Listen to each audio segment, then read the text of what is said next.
Hello everyone, কেমন আছো তোমরা? আজকের দিনটা জানো তো আমার কাছে খুবই স্পেশাল, কারণ আজ হচ্ছে আমার এক বান্ধবীর আইবুড়ো ভাত, সৌমিতার। আর আমি এখন যাচ্ছি আর এক বান্ধবীর বাড়িতে ওকে আইবুড়ো ভাত দেবো। তো ওদের বাড়ি আসার পরপরই আমাকে খেতে দিয়েছে এই সিঙ্গারা, আর এই যে নিজেও নিয়ে বসে পড়েছে।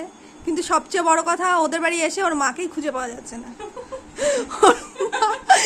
ওর মা নিরুদ্দেশ হয়ে গেছে। হচ্ছে আমার বান্ধবী, যার কথা বলেছিলাম তোমাদেরকে, রিঙ্কি। তো এই হচ্ছে আমার সেই বান্ধবী।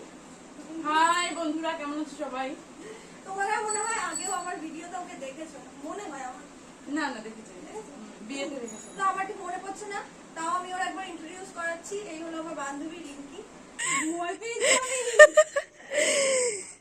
ভূতের মতন একা একা। একটা লাইট লাগাতে পারিস তো? এখন বাজে ঘড়িতে 8টা, আর আমাদের কাজ বাজ এখন সবে কাটাকাটি হচ্ছে। বেচারিকে কবে খাওয়াবো জানি না, কবে খাওয়াবো। আদৌ খেতে পারবে? একদম। আমি যেখানে আছি সেখানে ঠিক খেতে পারবে। তুই যেখানে আছিস সেখানেই খেতে পারবে না, সেটা বল। আচ্ছা, তাহলে তোমাদের খাওয়াটা হলো কি হলো না ফাইনাল, তাহলে তোমাদের জানানো হবে। সে তো খাওয়ানো হবে, অবশ্যই হবে। জোগাড় জানতি যখন করছে, খাওয়ানো তো অবশ্যই হবে, কিন্তু সেটা কখন হবে সেটাই বড় কথা। 10টা, 11টা, 12টা হবে, একটাই হবে। জ্যোতিষ শাস্ত্রী সৌমিতা কর্মকারের আইবুড়ো ভাতের প্রিপারেশন চলছে। বাজারে গেছিলাম আমরা, সেখান থেকে 2 ব্যাগ ভর্তি করে বাজার করেছি।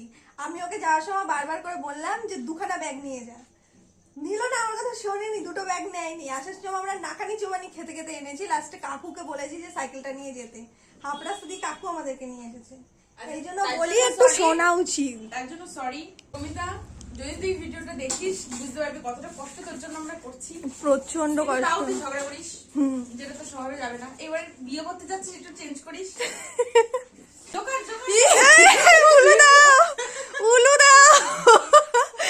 আমাদের জ্যোতিষী এসেছে, উলু দাও। আমি কখন থেকে ওয়েট করছিলাম, বল রিঙ্কি, সত্যি কথা বল।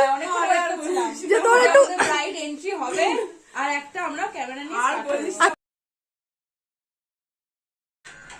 আশীর্বাদ তো করি না, প্লিজ কিছু বল। আশীর্বাদ কেন করবো না? আশীর্বাদ কত করছি। এবার মেয়েটাকে খেতে দে একটু। এবার আরে খা না, খা। তোরই, তোর জন্যই করা হয়েছে। আমি যেই বলেছি কালো লাগবে, সেই অমনি উঠে চলে গেছে।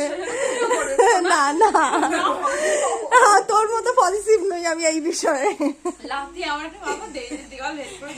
আজকের দিনটা খুবই হাসি মজা আড্ডার মধ্যে দিয়ে কাটালাম। সামনেই আমার বান্ধবী সৌমিতার বিয়ে, তাই আজকে ওকে আইবুড়ো ভাত দিয়েছিলাম। তোমরা ওকে অনেক ভালোবাসা আর আশীর্বাদ দিও। আজকের মতন টাটা।